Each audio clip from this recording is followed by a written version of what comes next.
Lockdown में नरमी रास नहीं आ रही। बाजारों में ऐसा रश है जैसे कभी कोई वबा आई ही नहीं थी। जबकि गुज़िश्ता 24 घंटों के दौरान 2200 से जायद नए केसेस कोरोना के सामने आए हैं पाकिस्तान में, जिसके बाद पाकिस्तान में कोरोना केसेस की कुल तादाद 35,000 से जायद और जहां भाग अफराद की तादाद 753 हो गई है। दूसरी तरफ अगर हम देखें तो कोरोना वायरस पर कौमी असम्बली का पहला इजलास और फिर सेनेट का भी पहला इजलास हुआ, लेकिन हुकूमत और अपोजिशन की इल्ज़ाम तराशियों की नज़र हो गया।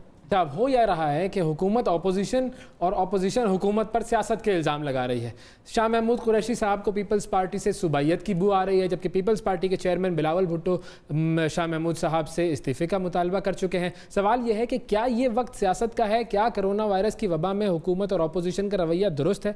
बिलावल भुट्टो जरदारी ने कौमी असम्बली के इजलास में हुकूमत के साथ मिलकर काम करने की बात की, फिर अगले ही दिन वज़ीर ख़ारिजा का इस्तीफ़ा मांग लिया। क्या इस तरह हम मिलकर काम कर सकते हैं? इस हवाले से हम बात करेंगे। हमारे साथ मौजूद हैं वज़ीर तालीम सिंध सईद गनी साहब। अस्सलाम वालेकुम सईद गनी साहब।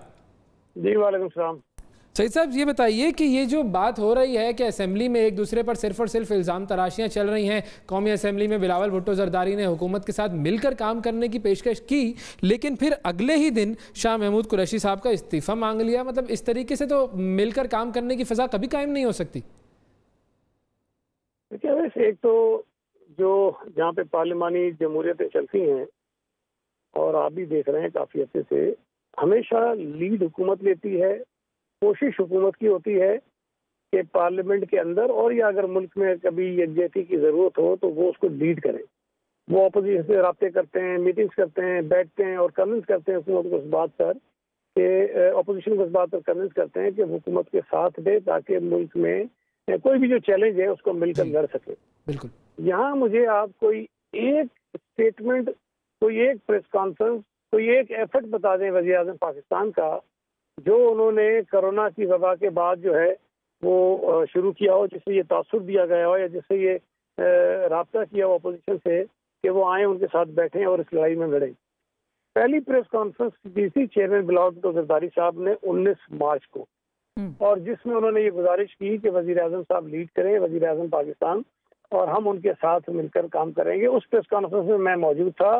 कम से कम 6 मरतबा रिपोर्टर्स ने कुछ ऐसे सवालात किए जिसमें वज़ीर आज़म पर तनकीद की जा सकती थी, लेकिन मना किया बिलावल भुट्टो जरदारी साहब ने और रिस्पॉन्ड नहीं किए वो सवालात, ये कहकर कि इस मौके पर मैं कोई ऐसा माहौल पैदा नहीं करना चाहता हूँ जिससे कोई हमारे अंदर आपस में मज़ीद दूरियां पैदा हो।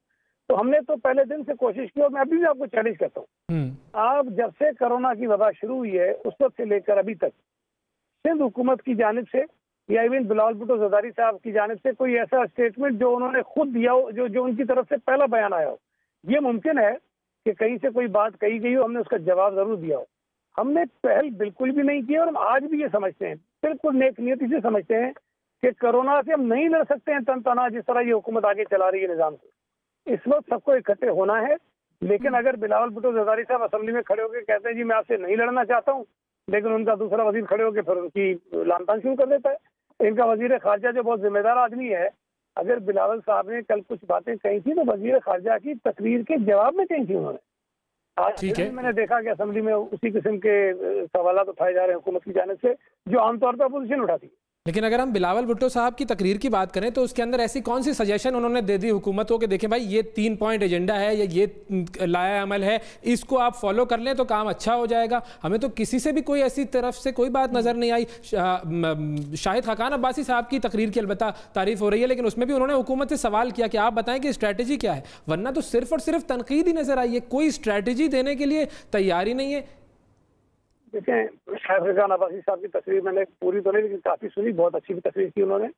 लेकिन मैं ये समझता हूँ कि बिलावल भुट्टो जरदारी साहब ने जब आज से 1.5 महीने पहले बैठ के वो ये कहते हैं कि भाई आए, बैठे, लीड करें, बताएं कि हम आपके लिए क्या कर सकते हैं, हम लड़ाई नहीं करना चाहते हैं। पहले तो मैसेजिंग होती है, ठीक है, कि पूरी कौम को ये मैसेज आए, दुनिया को मैसेज आए कि जी कोरोना के इशू पे हमारे तमाम सियासी रहनुमा, तमाम सियासी जमातें, तमाम हुकूमतें संजीदा हैं। इस संजीदगी के मैसेज को कौन जो है वो बार बार खराब करता रहा है।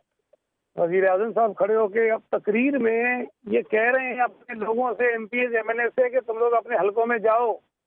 ऑपोजिशन के लोगों को तो काम करने का कोई पता ही नहीं है, वो अपने हलकों में नहीं होंगे, आप जाके अपने हलके मजबूत करो। ये मैंने नहीं कहा, वज़ीर आज़म ने कहा है। किस मौके पर कहा है? जब वो कोरोना से लड़ने की बात कर रहे हैं।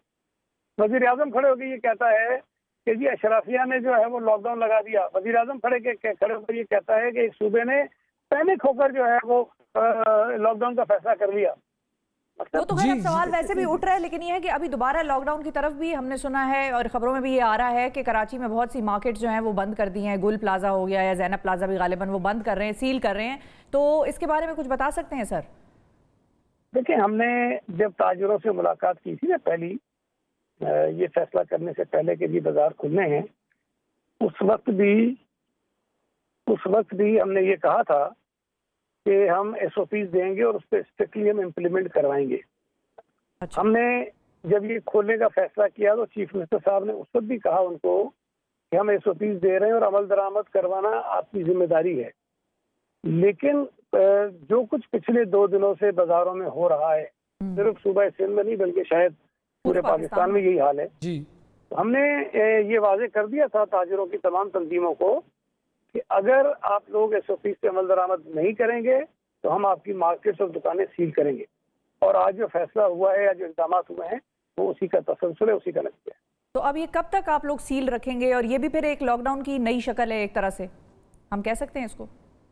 नहीं, बिल्कुल कह सकते हैं, लेकिन देखें ना, अगर किसी ने ये कहा कि मुझे कारोबार करने की इजाजत दी जाए जी, हमने कहा जी ठीक है करें, लेकिन ये 4-5 काम आपने करने हैं। उन्होंने हमसे एक्सेप्ट किया कि हम करेंगे, लेकिन अगर उसके बाद एक काम भी ना करें तो क्या रह जाता है? बिल्कुल, ये जब तक सईद गनी साहब आपकी आवाज़ कुछ सही नहीं आ रही है, हम दोबारा रब्ता करने की कोशिश करते हैं सईद गनी साहब से। जब तक हम चलते हैं कराची, और कराची में गयासुद्दीन हमारे साथ मौजूद हैं, हमारे नुमाइंदे हैं, उनसे हम बात करते हैं कि इस वक्त कराची में बाज़ारों की क्या सूरत हाल है और लोग जिस तरीके से बाज़ारों की तरफ निकले हैं तो वहाँ पर उन्हें क्या समा देखने को मिल रहा है। अस्सलाम वालेकुम गयास, क्या सूरत हाल है? आप इस वक्त कहाँ पर मौजूद हैं? वालेकुम सलाम। अवैस और शिफा, आप दोनों को सलाम मेरा पहुँचे। बहुत शुक्रिया। मैं इस वक्त ज़ैनब मार्केट में मौजूद हूँ और यहाँ पर जो सूरत हाल है, हमने सुबह से ही ये देखा कि आज तीसरा दिन है कारोबार का, लेकिन SOP पर हमें खिलाफ वर्जी नज़र आ रही है। दुकानदारों की जानिब से तो इस पर अमल दरामद किया जा रहा है, लेकिन लोगों का जो एक खौफ था, लोग काफ़ी दिनों से बंद थे घरों के अंदर, वो अचानक निकले और वो इस खौफ में निकले हैं कि शायद मार्केटें कराची की अब 2 से 3 दिन बाद दोबारा बंद कर दी जाएँ। तो रश, एक खासी कैफियत हमें नज़र आई रश की लोगों की यहाँ पर। इसी वजह से SOP की खिलाफ वर्जी भी हुई। लोग मास्क और सैनिटाइज़र के इस्तेमाल नहीं कर रहे थे, लोग एहतियात नहीं बरत रहे थे, समाजी फासला नहीं रख रहे थे। इसकी वजह से ज़ैनब मार्केट में जो मजमूई तौर पे 11 मार्केटें हैं, उनमें से 4 बड़ी मार्केटों को, जिनमें जो 4 कपड़े की मार्केटें हैं, उन्हें सील कर दिया गया है। असिस्टेंट कमिश्नर, अच्छा गयास साहब हमारे साथ ही रहिएगा। सईद गनी साहब हमारे साथ मौजूद हैं, उनकी तरफ हम जाते हैं। जी सईद साहब, आप जो बात कर रहे थे वो प्लीज़ कंटिन्यू कीजिए, रब्ता ज़रा मुनक़ता हो गया था। जी, मैं यही कह रहा था कि देखें, अगर SOPs पर अमल दरामद नहीं करेंगे, अगर लोगों की जानों को बचाने के लिए जो हुकूमत इक़दाम कर रही है उसको फॉलो नहीं करेंगे तो हमारे पास रास्ता कोई नहीं रह जाता ना। तो ये सील करते रहेंगे हम, अगर ये वायलेशन इस तरह होती रहेंगी। जब वो वायलेशन ख़त्म करेंगे, जो हमारा एक अंडरस्टैंडिंग उनके साथ है उसको फॉलो करेंगे, तमाम बाजार खुल जाएंगे। बिल्कुल ठीक है, बिल्कुल सही। अच्छा, एक और चीज़ जो स्कूलों के हवाले से मामला है, उस हवाले से आपने कहा था कि अभी मजीद शायद 6 महीने तक स्कूल ना खुल सकें, तो इस हवाले से भी ज़रा क्लैरिटी दे दीजिए कि क्या ये फैसला हो चुका है या मजीद अब इस हवाले से देखा जाएगा और फिर इस फैसले को अमली जामा पहनाया जाएगा? नहीं, वैसे ये एक्चुअली एक सवाल पूछा गया था। मैं आपको थोड़ा बैकग्राउंड बता दूं कि देखें, मार्च में सिंध हुकूमत की हमारी एक स्टीयरिंग कमेटी एजुकेशन की, जिसमें तमाम माहिरीन और स्टेक होल्डर्स मौजूद होते हैं, तो हम वहाँ पर फैसले करते हैं तालीम के, अपने एकेडमिक प्लान के हवाले से, छुट्टियों के हवाले से कोई भी फैसले करते हैं। तो हमने मार्च के पहले हफ्ते में काम किया और फिर पूरा एकेडमिक प्लान जो था वो अनाउंस कर दिया पूरे साल का। हमने गर्मी की छुट्टियाँ कर दी और 1 जून तक स्कूल बंद कर दिए, सब कुछ हो गया। और बाकी सूबों ने फिर हमें 2-3 हफ्ते के बाद फॉलो किया था। अच्छा, फेडरल गवर्नमेंट ने जब अनाउंस किया था कि हम 15 जुलाई तक स्कूल बंद करेंगे और बगैर इम्तिहानात के बच्चों को प्रमोट कर देंगे, तो मैंने उस वक्त भी कहा था कि 1 जून को स्कूल हम नहीं खोलेंगे, ये तो बिल्कुल तय है कि नहीं खोलेंगे, लेकिन बच्चों को प्रमोट करने के हवाले से और स्कूल कब तक बंद रखने हमने, उसके हवाले से फैसला करने का इख्तियार हमारी जो स्टीयरिंग कमेटी है उसको है। तो हम उसकी मीटिंग करके उसके बाद फैसला करेंगे। तो कल हमने स्टीयरिंग कमेटी की मीटिंग की, उसमें बड़ी तफसील से बात हुई और फेडरल गवर्नमेंट के जो डिसीजन थे वो भी हमें शेयर किए। अच्छा, वहाँ हमारा ये ख्याल था कि एक तो जो 9th, 10th, 11th और 12th क्लासेस के जो बच्चे हैं उनको प्रमोट करने के लिए एक मसला ये है कि हमारे यहाँ जो बोर्ड के कवानीन हैं उनके अंदर ये लिखा है कि बच्चों को इम्तिहानात के बाद पास किया जाएगा। तो बगैर इम्तिहान के पास करने के लिए अगर हम जाएंगे तो हमें उस कानून और वो कवानीन तो तब बने होंगे ना जब दुनिया में कोरोना नहीं था, कवानीन में तो आगे पीछे चीजें कानून तो आम हालात के लिए बना हुआ है, तो हमें उसको अमेंड करना है थोड़ा, नंबर 1। तो दूसरी बात जो थी, स्कूल कब तक बंद रहेंगे वो डेट हमने डिसाइड नहीं की, इसलिए कि हम एक मीटिंग और करेंगे जिसमें बहुत सारी चीजें देखेंगे। और फिर मैं बता रहा हूँ कि स्कूल खोलने की तारीख ऐलान करना काफी नहीं है, हमें पूरा एकेडमिक प्लान अनाउंस करना है अगला, कि इम्तिहानात किस तरह होंगे, दाखिले कब होंगे, फिर अगली छुट्टियां किस तरह होंगी, स्कूल के टाइमिंग्स क्या होंगे। तो वो हमने कल अनाउंस नहीं किया। तो प्रेस कॉन्फ्रेंस में मुझसे ये पूछा गया कि आप ये बता सकते हैं कि स्कूल कब खुलेंगे, तो मैंने उस वक्त कहा था कि कोई शख्स यकीन से ये नहीं कह सकता कि ये कोरोना की वजह से जो हमारे हालात खराब हो रहे हैं कब ठीक होंगे। हम फैसला कर सकते हैं कि जी महीना 2 महीना, लेकिन मुमकिन है ये हालात अगर खराब होते जाएं तो हम स्कूल नहीं खोलेंगे, और ये हो सकता है कि साल भी हो जाए, 6 महीने भी हो जाए। सही ज़ाहिर है बच्चों को हम खतरे में नहीं डाल सकते, बिल्कुल दुरुस्त फरमा रहे हैं आप। बच्चों को हम जो है रिस्क पे नहीं डाल सकते, ये बिल्कुल क्योंकि वो साथ बैठते हैं, उठते बैठते हैं, खाना खाते हैं, खेलते हैं, उनको मना करना बड़ा मुश्किल है। लेने के लिए आते हैं, जाते हैं, फिर घर में बच्चे हैं, फिर मजीद बुजुर्ग। अच्छा ये भी बताइएगा कि वो फीस वाला मामला भी इसमें कुछ सेटलमेंट नहीं हुआ, वो 20% जो एक रिलीफ मिलना था आवाम को, और बड़े खुश थे आवाम के, चले हमें कुछ तो रिलीफ मिलेगा, वो भी फिर स्कूलों ने ना मानी? नहीं, ऐसा नहीं है। देखें, जब हमने अनाउंस किया तो हमारे साथ जो मीटिंग हुई थी स्कूल की एसोसिएशन के साथ, उन्होंने भी इससे इत्तेफाक किया था। और मैं आपको ये भी बता दूं कि बावजूद इसके कि सिंध हाई कोर्ट से कुछ स्कूलों ने जाकर स्टे ऑर्डर ले लिया, लेकिन मेरा अपना अंदाजा ये कि 90% के करीब स्कूलों ने 20% का डिस्काउंट पेरेंट्स को दिया है। ठीक है, और ये एक अच्छी बात है, ये अच्छी बात है। बहरहाल हम अदालत में भी हैं और इंशाल्लाह ताला वहाँ से भी हम केस ही जीत जाएंगे। ठीक है, मतलब मजीद रिलीफ अगर कहीं नहीं भी मिल रहा तो वहाँ भी आप लोग दिलवाएंगे इंशाल्लाह। अच्छा सईद गनी साहब, बस आखिर में जाते जाते ये बता दें कि वफाक से हटकर सिंध हुकूमत की अपनी क्या सोच है लॉकडाउन के हवाले से, क्या सख्ती करनी चाहिए, दोबारा लॉकडाउन में चले जाएंगे? जो आवाम ने मतलब एक तरह से वो दिखाया है कि वो अभी तक समझे नहीं है, बिल्कुल वो अभी तक समझ उनको आई नहीं है, तो क्या आप लोगों का अपना क्या थिंकिंग है? अगर हम वफाक को साइड पे रखें, सिंध गवर्नमेंट क्या सोच रही है? देखिए, जो हुकूमतें होती है ना उनकी सोच वालिदैन की तरह होती है, और जो शहरी होते हैं वो बच्चे होते हैं। वालिदैन की जिस तरह बच्चे प्यारे होते हैं इसी तरह होते हैं, जिम्मेदारी होती है जी। बाज़ औक़ात बच्चे जो हैं वो ये समझते हैं कि हम ठीक कर रहे हैं, लेकिन पेरेंट्स ये समझते हैं कि नहीं, इनका फैसला इनके लिए दुरुस्त नहीं है, इनके अपने हक में बेहतर नहीं है, तो वो सख्तियाँ भी करते हैं। बच्चे समझते हैं कि ज्यादती हो रही है हमारे साथ। एग्जैक्टली ये सब ये हो रहा है। सिंध हुकूमत हो या कोई और सूबाई हुकूमतें हों या वफाकी हुकूमत हो, जो जो सख्तियाँ की हैं उसका मकसद ये है कि हम अपने शहरियों को इस वायरस से बचाएं। बिल्कुल। लेकिन अगर थोड़ी बहुत इजाज़त हमने दी है कि नहीं, एहतियात करेंगे, मोहतात रहेंगे, और जो हिफाजती तदाबीर हैं उसको ये फॉलो करेंगे, ये काम करते रहें, कोई प्रॉब्लम नहीं है। लेकिन जिस वक्त हमें महसूस किया कि नहीं, ये चीज़ें बहुत आगे बढ़ गई हैं और एहतियात नहीं हो रही है और केसेस बहुत बढ़ रहे हैं, तो ये मुमकिन है कि दोबारा शायद पहले से ज़्यादा सख्त लॉकडाउन की तरफ हमें जाना पड़े, ये मजबूरी है हमारी।